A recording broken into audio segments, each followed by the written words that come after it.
There is a clear relationship between science, religion, and metaphysics, and time's cosmology. There is also a clear relationship between the awareness that reads these words and every man's appearance in the physical world of time and space. In this part of the book, let us set out to understand these relationships. Shan, the mighty mountain. Listen to the story of Shan.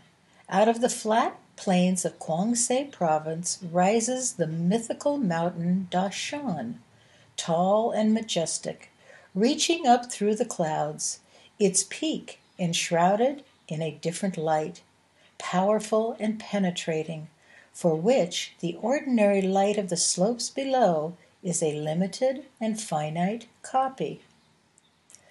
Shan is a granite mountain, almost pyramidal, with 4 faces, steep and tortured, ascending to a perfect pinnacle where the climber who reaches the top may stand balanced on 1 foot, not unlike a man balancing precariously atop the Great Pyramid of Egypt. In Kwangse Province, the mythical Shan is the mountain of seeking and finding. It is said that all of us in the world are on the slopes, whether we know it or not.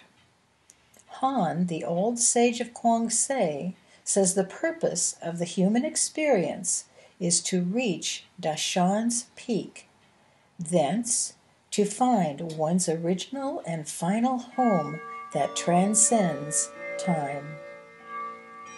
There he perceives his genuine identity and becomes his promised reign of dominion over his own subjective world. Among the sayings of Jesus found in the ancient Gnostic library at Nag Hammadi is this: "Blessed is he who was before he came into being." That is, blessed is the identity that pre-existed this body of things. Blessed is the true identity, the perfect image of Godhead, for which this body and experience in linear time are retroactive confirmation. Atop Shan, we meet the one who existed before this tangible view of things came into finite being. Our real identity already stands atop that peak, exchanging limited light with infinite light, and infinite light with limited light. The struggle for understanding may seem long and difficult, but it is retrospective in time, actually confirming the fact of wisdom, which is already the nature of the true identity.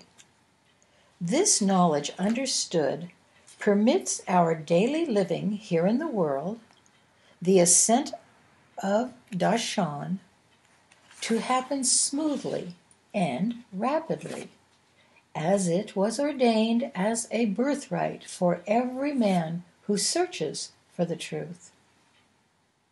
When these discoveries are made, Han says, the climber discovers the penultimate marvel, that the real of himself has been atop Shan all the while, unbound and untouched by time and space.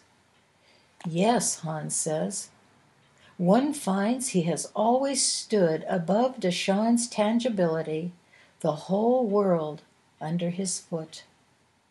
Then the old master of Kwangse said, the balanced view at the peak of intellectualism discloses the final limits of human wisdom, thence a troubling wonder of wonders, that the objective and subjective human experience in the world has always been retrospective self-examination, appearing to the climber as a forward movement in the world of time. Ah, so, don't struggle with this one now, reader.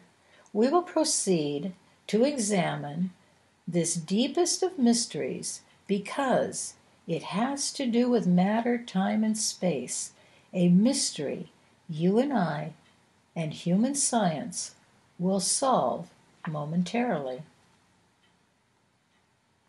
Is Shan real, unreal, neither, or both? We are building an analogy.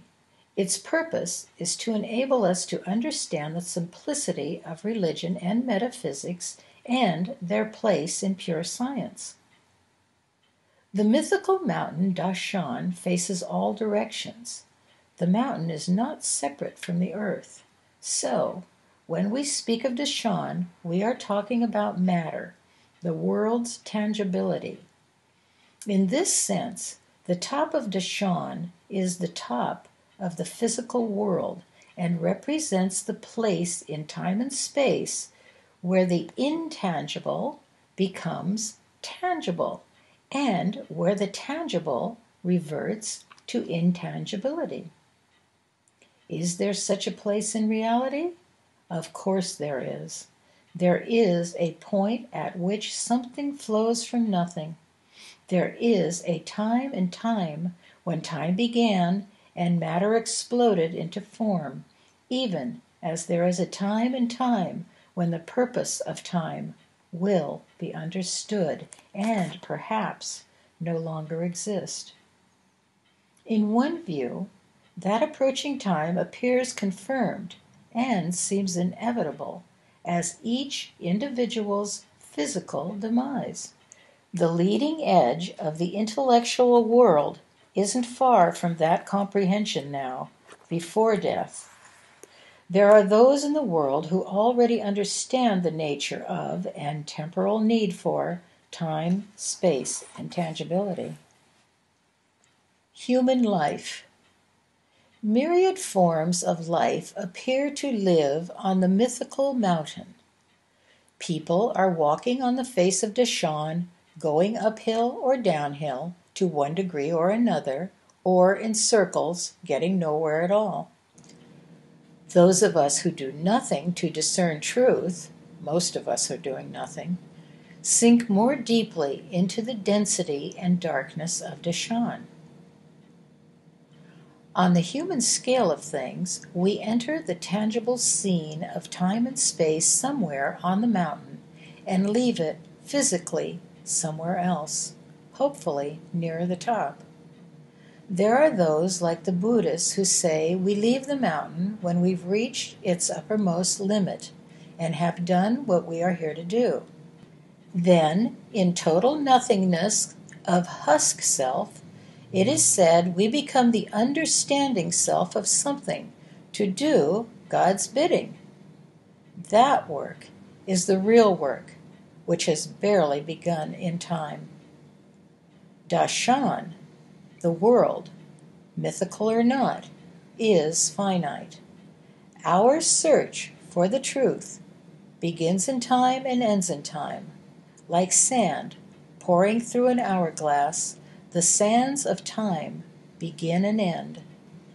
Time isn't what it seems to be, and there isn't much of that mythical stuff remaining in which to find ourselves balanced atop the mountain of understanding. Time's hold on us, or our hold on it, is not eternal.